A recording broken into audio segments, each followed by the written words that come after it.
ស្ដីអ្នកទាំងអស់គ្នាថ្ងៃនេះខ្ញុំចង់បង្ហាញអ្នកទាំងអស់គ្នាទាក់ទងនឹងការប្រើប្រាស់ tool add member និង function forward member ចេញពីក្រុមយើងទៅចូលក្រុមគេអញ្ចឹងណាអញ្ចឹងដើម្បីមកខាត់ពេកយើងចូលទៅបើក tool យើងមកសម្រាប់អ្នកទាំងអស់គ្នាដែលបានជួល tool ពីខ្ញុំទៅគឺអ្នកទាំងអស់គ្នាមាន file ហ្នឹងណាអញ្ចឹង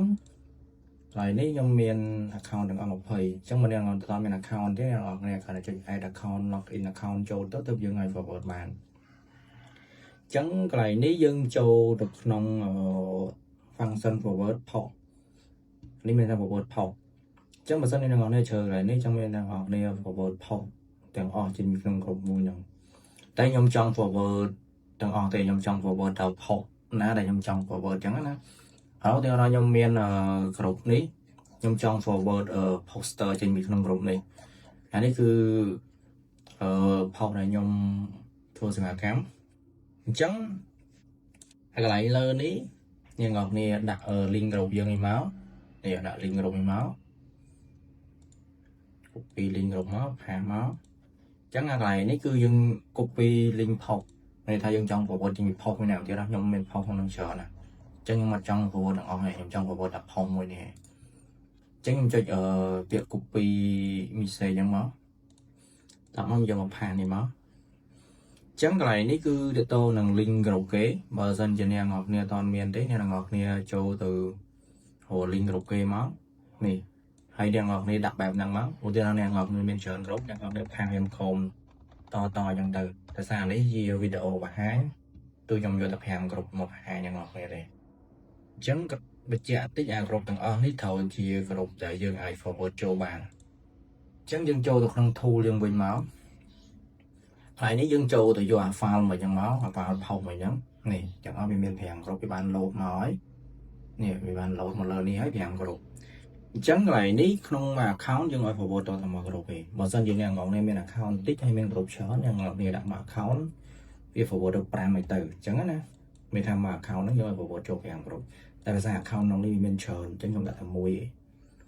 ងមួយ account ហ្នឹង forward ទៅមកក្រុមទេកន្លែងនេះក្នុងមួយក្រុមហ្នឹងយើងឲ្យ forward ទៅប្រហែលដងឧទាហរណ៍អ្នកនរគ្នា10 account មកអ្នកនរគ្នាដាក់0អញ្ចឹងមានថា10 account ហ្នឹងវា forward ទៅមកក្រុមហ្នឹង10ដងមានថា10 account អញ្ចឹងណាហើយតាមអនវា forward ទៅក្រុមផ្សេងទៀត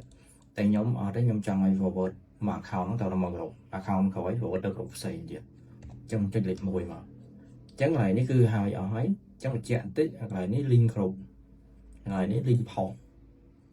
អ្នកនរគ្នាជួយដល់មកតាមមកយើងជិះពាក្យថា start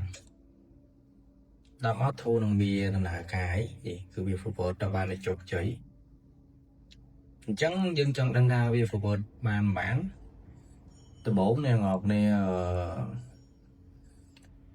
អាចចេញបោកកំហមនេះអ្នកនរគ្នាមិនភ័យទេគឺអាហ្នឹងវាទៅតពេលខ្លះ account យើង limit បើសិនជា account យើង limit គឺវា forward អត់បានអញ្ចឹងវានឹង nick ទៅ account ថ្មីអូតូអ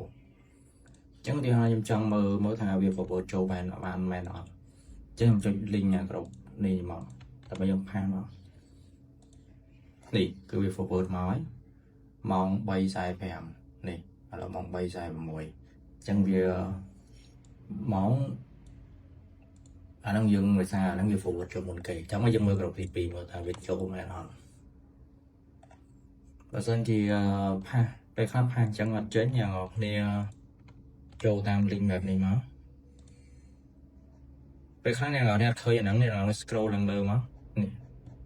នេះ341ពួកពេលខ្លះយើង forward ចូលមកមានគេ forward ដែរ account ផុសយើងហ្នឹងវាទៅលើនេះវា forward ផុសមកដែរអញ្ចឹងមកយើងវាឡើងទៅលើដោយសារវាមានការផុសមកច្រើនអញ្ចឹងណា